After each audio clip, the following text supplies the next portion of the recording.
क्या भाई 50,000 के लाख ने लाख से 2 लाख बनाने थे? ऐसे नहीं होता ना भाई, लाख के 20,000 ही बनते हैं। आओ बताता हूँ कैसे बनते हैं।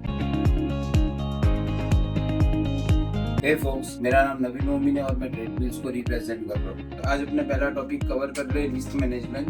तो रिस्क मैनेजमेंट बेसिकली क्या है, जैसे अपनों ने लास्ट वीडियो में डिस्कस किया था कि अपने रिस्क को मैनेज करके चलना, कि तुम्हारी जो कैपिटल है, तुम्हारा जो फंड है, उसको मैनेज करके चलो। क्या लॉसिस तो हो नहीं है, लॉसिस हर बिजनेस का पार्ट है भाई। लॉस तुम आज कोई भी बिजनेस करो, कोई शॉप खोल लो, कोई होटल खोल लो, हर एक चीज में प्रॉफिट और लॉस तो बिजनेस का पार्ट ही है। उसी तरह इसमें भी लॉसिस तो होंगे ही और प्रॉफिट्स भी होंगे। आपको प्रॉफिट्स ज्यादा कैसे लेने और लॉसिस कम कैसे लेने, वो रिस्क मैनेजमेंट समझाएगा। फॉर एग्जाम्पल अपने रिस्क मैनेजमेंट को समझते हैं कपड़े की दुकान, एक कपड़े का बिजनेस जैसे होता है उससे रिलेट करके समझते हैं। तो कपड़े की बिजनेस में सेल क्यों लगती है?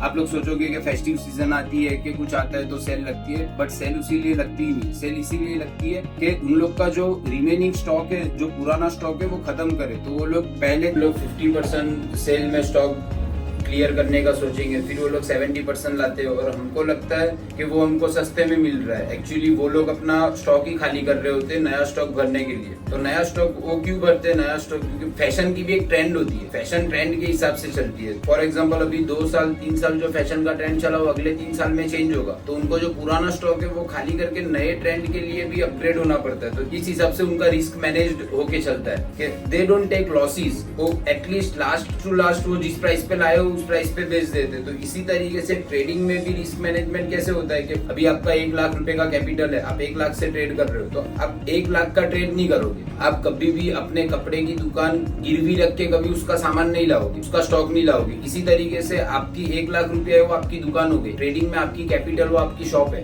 तो वो जो दुकान है वो 1 लाख रुपए, उसमें से थोड़ा थोड़ा यूज करके उसको बढ़ाना है। तो अब इसको रिस्क मैनेजमेंट के हिसाब से कैसे देख सकते हैं कि भाई रिस्क मैनेजमेंट में क्या सिस्टम है कि लाख रुपया है तो लाख रुपए में से मैं पूरा लाख रुपया यूज नहीं करूंगा, 20,000 रुपीज यूज करूंगा। उसमें से 20% जो है 20% में से भी मैं 10% का रिस्क लूंगा। तो वो मेरा ओवरऑल ट्रेडिंग कैपिटल में से लाख रुपए का 2,000 ही हुआ, मतलब वो 2% ही मेरा रिस्क हुआ। तो आप अगर कैलकुलेशन करो तो 1 लाख रुपए का 20,000 हुआ वो 20% और 20% का 10% हुआ वो 2,000 रुपीज। तो इस हिसाब से रिस्क मैनेजमेंट की कैलकुलेशन होती है। और अब बिगिनर ट्रेडर्स क्या करते हैं कि आपके पास लाख रुपए का फंड है, आप लोग लाख रुपए की ट्रेड ले लेते हो और फिर अगर उसमें तुम्हारे फेवर में जाए और प्रॉफिट में आओ तो तुम खुश हो जाते हो, होप ट्रेडिंग आ जाती है कि कल भी ऐसा कमाएंगे, परसों ऐसा कमाएंगे। और अगर तुम्हारे वो लाख रुपए का फंड गलती से भी अगर तुम्हारे अगेंस्ट में गया तो लॉस देख के तुम हैंडल ही नहीं कर पाओगे वो चीज। वो कैपेसिटी अगर लॉस देखने की नहीं होगी, अगर आप ही बताओ कि आपके कैपिटल का 2% लॉस जा रहा हो तो आपको एक्सेप्ट होगा, या फिर आपके कैपिटल का 30% लॉस जा रहा हो तो आपको एक्सेप्ट होगा, 2% ही होगा। तो इस हिसाब से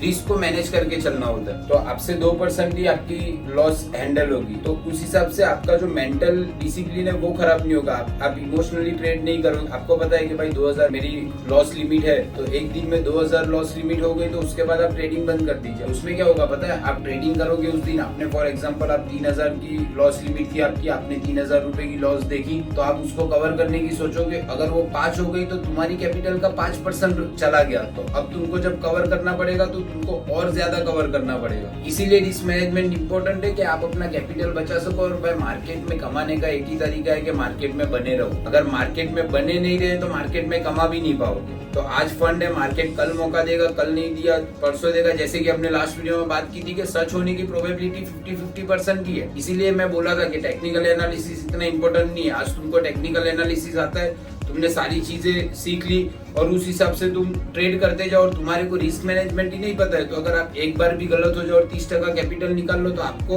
लाख रुपए में से 30,000 रुपए का लॉस हो, 70,000 में से आपको 40-45% कवर करने पड़ेंगे वापिस से आपका कैपिटल लाख करने में। उससे बेटर है कि आप कम लॉस लेके ज्यादा प्रॉफिट लो। इसका कैलकुलेशन मैं आपको अभी समझाऊंगा। और भाई सुबह उठो और मार्केट के सामने बैठो तो ये मत सोचो कि तुमको कितना प्रॉफिट करना है, ये सोचो कि कितना लॉस तुम सहन कर पाओगे। भाई प्रॉफिट पे लिमिट क्यों लगानी है? आते पैसे पे लिमिट कौन लगाता है? तुम आते हो, तुमको 5,000 प्रॉफिट दिखा, तुम बुक कर लेते हो, 10,000 लॉस दिखता है, तुम 20,000 लेके जाते हो, 30,000 लेके जाते हो। उसी तरीके से प्रॉफिट को लेके जाओ ना भाई, प्रॉफिट पे बैठे रहो। प्रॉफिट पे बैठने का फायदा क्या है? एक सिंपल फंडा मैं तुमको समझाता हूँ। लॉस ज्यादा क्यों होता है? क्योंकि मैंने एक चीज बाय की जो मेरे अगेंस्ट में गई, और वो अगेंस्ट में गई तो मैंने उससे रिवेंज लिया कवर करने के लिए, और फंड डाला तो मैं और लॉस में गया। तो उसी तरीके से अगर आप प्रॉफिट में सोचना चालू कर दो कि भाई आपका प्रॉफिट हुआ, तो आप उसको बुक करने की बजाय उसमें और पैसा डालो और run your profits and cut your losses, ये एक कोट है। तो इसी तरीके से आपको प्रॉफिट में ट्रेड आया ना, वो कभी काटो ही मत, लॉस का ट्रेड तुरंत काट दो, तो वो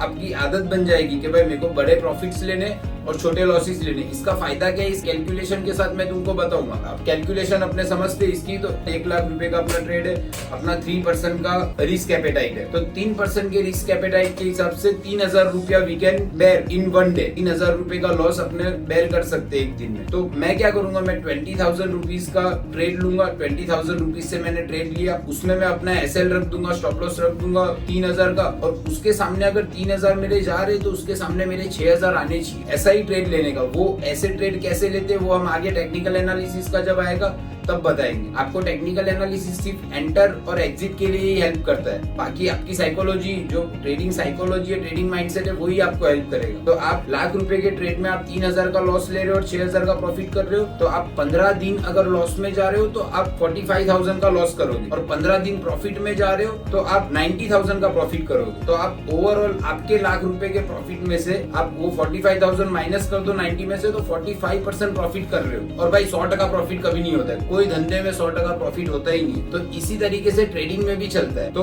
कैलकुलेशन के हिसाब से रिस्क मैनेजमेंट क्या है कि हर एक चीज आपका रिस्क कैलकुलेट करके चलना। तो इसी तरीके से कैलकुलेट कर, जैसे हमने आपको बोला था कि आपकी मेरी कोई भी दुनिया में उसकी सच होने की प्रोबेबिलिटी ट्रेडिंग में 50% ही है, तो वो 50% अगर मैं गलत भी हो रहा हूँ और 50 बार मैं सही हो रहा हूँ तो भी मैं प्रॉफिट में निकलूंगा। अब रिस्क मैनेजमेंट कैसे करना है आपको समझ पड़ गया कि आपको 3000 रुपया लॉस हैंडल कर सकते हो, लेकिन फिर वो 3000 रुपया लॉस कितनी क्वांटिटी लेके होगा वो आएगा पोजीशन साइजिंग में। हमको ये पता है कि इतना लॉस लिमिट है, लेकिन उतनी लॉस लिमिट लेने के लिए हमको क्या करना है और कितनी क्वांटिटी से ट्रेड करना है वो हमको पोजीशन साइजिंग से पता चलेगा। तो पोजीशन साइजिंग के बारे में जानने के लिए हमारी चैनल से जुड़े रहिए।